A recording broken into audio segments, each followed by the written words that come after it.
Look, you may think I'm crazy, but there is a reason why Amazon always tells you how much items they have in stock. There's a reason why every single plane flight booking system always tells you that we have these 3 seats left for this price. And there is a reason why I have used these two things in my business and why they've worked so well for me so far. Now you may wonder, what are these two things? Well, in this video, I'm going to explain these two things are the most powerful concepts used in sales and marketing. These two things are urgency and scarcity. Urgency is a pressure around time. So that means you need to act now or you're going to lose something. We see this a lot of times with a lot of stores, a lot of shops. They use urgency to kind of push a deadline, saying if you don't purchase this at this particular time, you're going to get it at a higher price or you may never see it again. Scarcity, on the other hand, is pressure based around availability. So that means the number of products left that you can get before it runs out. So let's dumb this down into an easier scenario. Let's take an ice cream man called Dan. Let's call him Dan. So Dan comes out with his ice cream truck at 4 p.m. And Dan puts a sign out on this ice cream truck saying, I'm going to close at 5 p.m. So what he's done is he's given everyone else who sees that sign a 1 hour window between 4 and 5 to come get their ice cream. And after 5, the ice cream is gone. So he's put a pressure around the time they have to come get the ice cream. Either they get it now or they cannot get it again till a different day or if it decides to come out again. So that is urgency because he's used it based on time. Now, let's say Dan, instead of using 4 p.m. to 5 p.m., he changed the sign to I've only got 10 ice cream left. So what Dan has done now is anyone who sees that sign knows that they can only get 10 ice cream now. So if anyone buys an ice cream, it goes down to 9, 8, 7, and Dan keeps decreasing the number on the sign all the way to it is all finished. And what that does is that anyone who sees the sign understands that if I don't get this now and someone else comes before me, they could end up getting the ice cream and I'm going to get nothing. So he's done it based on availability. So how many ice cream there are there to sell. Now, based on scarcity, we could say it is a play on supply. So that means you tell the customers how many you're willing to supply them and you see how the demand racks up. Now, why do they affect us so much? The reason is because the actual concept behind both urgency and scarcity has actually been researched by a psychologist named Daniel Kahneman. And his research said that losing 50 pounds feels worse than gaining 50 pounds feels good. What that means is, let's say we had two men. Let's say we had Jeff and Bezos. Yeah, sorry guys, I couldn't think of two names. Jeff and Bezos. So Jeff just lost 50 pounds. He's heartbroken. He's sad. He's angry. Bezos just gained 50 pounds. He's happy. He's excited. However, although they're feeling contrasting emotions, so they're feeling opposite emotions. So Jeff feels angry that he lost 50 pounds and Bezos feels happy that he gained 50 pounds. He's actually found out of the study from what he's done, Jeff, who lost 50 pounds, has much more emotional pressure or feels more than Bezos, who's gained 50 pounds. Because for some reason, we are hardwired to feel more pain because we've lost something than to feel more happiness from gaining something. It's just a weird way humans work. Because our brain reacts harder than it would if you were just being offered something new. So you losing something actually feels more painful or feels more emotionally affecting than you gaining something. It's just the way humans work. Now, how does that play into urgency and scarcity? So most people have what we call FOMO, so fear of missing out. So when they see a price cut, let's say from something was being charged £100, now is £50, because they've seen that there's a cut, they feel, oh, if I don't get this now, I might need this later. If I don't get it now, I might not get it again. So then they decide to go buy it. Or let's say we're moving into scarcity. If there are 3 things left, they might think, oh, why is there just 3 left? Does that mean other people have bought this already? Does that mean this is actually very valuable? And because of that, because they don't want to miss out on what that might be, they will end up just buying it anyway, even if it is useless to them. That's why so many of these stores, they put up different products that no people are not going to need, and they put a discount on it so that people might want to buy because they're afraid that they might miss out on it if they don't get it now. That's why most of them also put the stock price or stock number, so how many is left, so people can then go into buying it out. So when they do see people buying it, then more people are going to actually try to buy it again, and the cycle just keeps going and going and going. So that is the psychology behind urgency and scarcity. So it makes the actual value look way more than it is because they feel like they might miss out, they don't get it. And because people are also getting it, they feel that they should be getting it as well. So there's a huge push on social proof based on those two concepts. Okay, so I explained how Dan has used this for his ice cream shop. Now let me explain how I have used it for my own business. So I took that concept of urgency and scarcity to make my pricing model much more comprehensive and much more adaptable. So I turned my system, in case you don't know, I'm setting a system to help with inquiry handling to avoid any business owner from losing job because they're just busy. Or instead of them wasting time doing manual admin, I also help them to process that for them without them having to do anything much themselves. So for my pricing model, what I have done is I have set it up as 3 tiers. So I've got tier 1, 2, and 3. So what I have done with my tiers is I have introduced both urgency and scarcity in this way. So tier 1 is only for installs 1 to installs 3.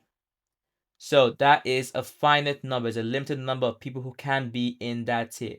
So what have I used? I'll give you a second to think. What do you think I've used? Is that urgency or scarcity? So I've made it just 1 to 3 installs. Give it a second. So if you thought urgency, you're wrong. It's actually scarcity.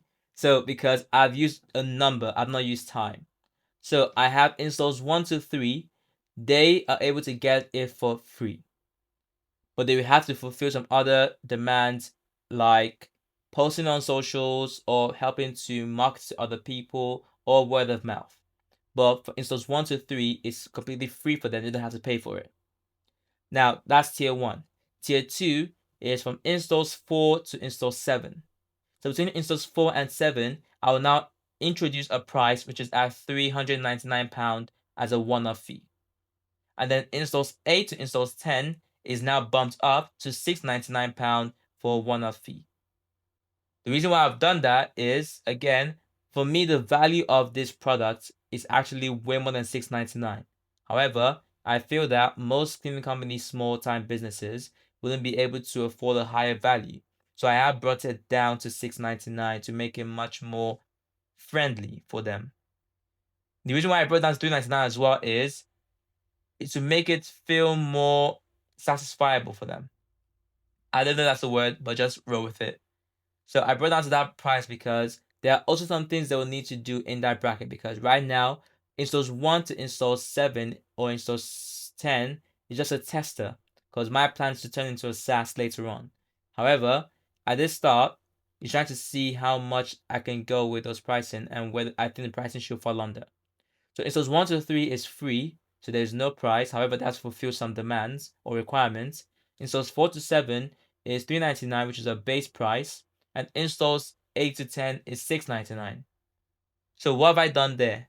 I have used scarcity to make it a limited number of slots on installs that can be done for a particular price. I didn't use urgency there because I didn't really apply any time-based constraints. So there's no urgency being played into that pricing model, but scarcity is the major concept I've used in that. If I was to use urgency, what I could have done is I could have said, let's say by the end of June, so maybe in the summertime, that the price will go from $3.99 to $2.99. and after that it goes back to 299. And for tiers 3, so installs 8 to 10, I could say I'll bring it down to 499, but then after summer break it goes back to 699. So that's how I could use urgency. So before I go on, actually, in your own mind or your own business, have a think. How could you introduce urgency and scarcity into your products? If you're selling something like weight loss coaching, you could just make it based on if anyone applies to this within this time window, then they get it for free. If not, they have to pay this amount. Or you can make it a discount. There's so many ways you can implement these two things into your business or product. If you're selling actual physical products, like let's say you're selling sweets, you could say that these sweets will be 99p for the next 3 weeks because they're testing out a new flavor or whatever it is. But then after these 3 weeks, it's going back to 4.99. So that's you've used urgency. So people who see that will think, oh, it's cheaper now, so I might as well get it now, even if they wouldn't want to buy it anyway before. And for scarcity, like I've used, instead of using slots or installs, if you set something physical, you could say for the first 10 or 100 purchases of our suites, you will get at this price, or you get it for free. So that's bringing the amount of people that can get it down to 100, and then after that, everyone else has to pay this price to get it. So that's using scarcity to show that you can only get it if you're part of the first 100 people.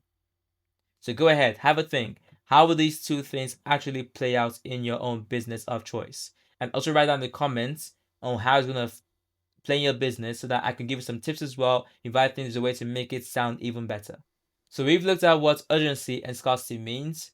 We've looked at the psychology and we've looked at how I use it in my own business. Now, where do you actually cross the line?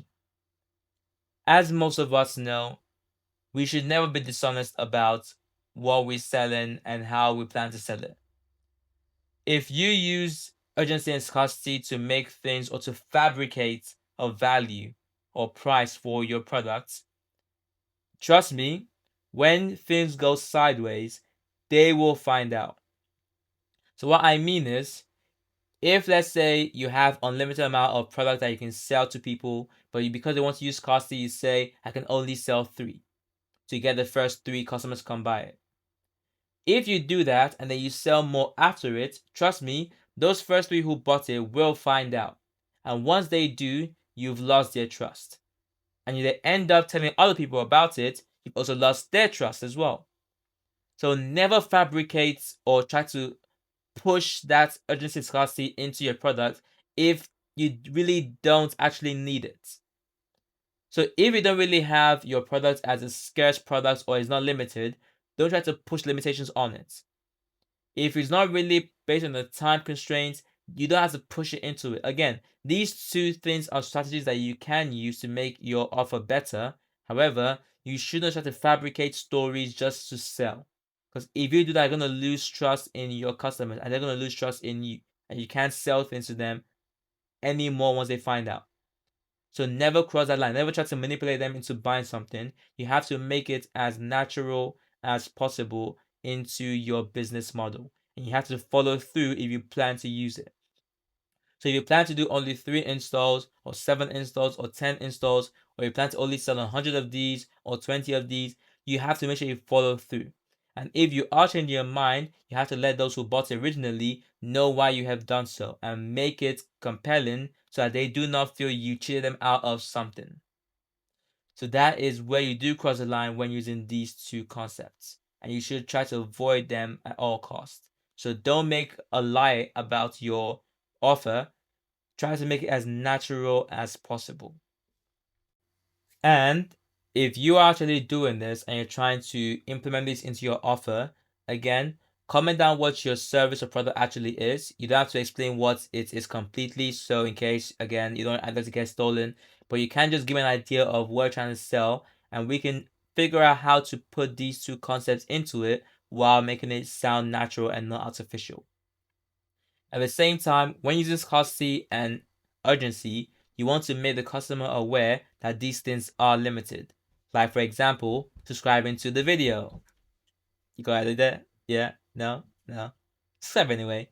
because I'll be posting a lot of videos here about different kind of concepts, how I'm doing this for my business, how things are going so far. And if you're just interested, you want to see how things go, you want to use them as a source of motivation, or you want to just see someone be consistent on these kind of topics, hit that notification bell, hit like button, subscribe, and let's make some bread. If you enjoyed this video and you found these helpful, make sure to subscribe and like the video. And also share it to someone who you think might need this info, who can use it to make their offers better. If you have any ideas or opinions, or again, you want me to kind of look at how to make your offer better using scarcity and urgency, drop a comment and I'll respond as soon as I can. I tend to respond immediately or at least a few hours after if I do see it. So just drop a comment, let me know what you think. Let me know if there are any more topics I should cover as well that may be relevant to you, or anything in general. Let's say your wins, your losses, what you do for your business. Let me know. Thanks for watching. Hope you enjoyed it, and I'll see you in the next one. Bye bye. Signing off.